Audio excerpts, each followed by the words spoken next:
Aka-ukalar konditsionerga tagida, tonirovkachada o'tirish qancha bo'lyapti? Hozir men sizlarga aytib o'taman. Aka-ukalar Mercedes-Benz sechka sotiladi. Yili 1995-yil.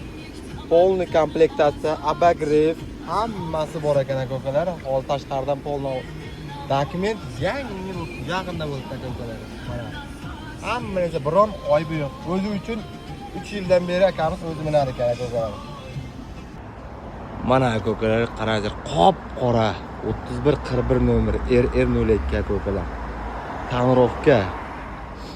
Balon ekib oldik 70%. Orqa yangi akalar qo'yilgan. Biron joyda aybi yo'q. Faqat o'zi uchun yasalgan mashina ekan aka-ukalar. Mana ko'rishlaringiz luk bor. Ket ko'rasizlar aka-ukalar, ma'qul kelsa olasizlar. Ma'qul kelmasa ko'rish bepul albatta. Mana hamma tomondan sizlarga olib ko'rsataman.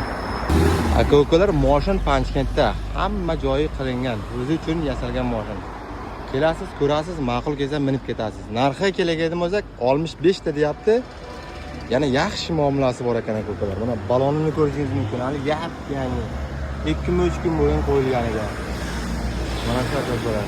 Kimga ma'qul kelsa, o'z nomerini qo'yib o'taman, telefon qilaverasizlar.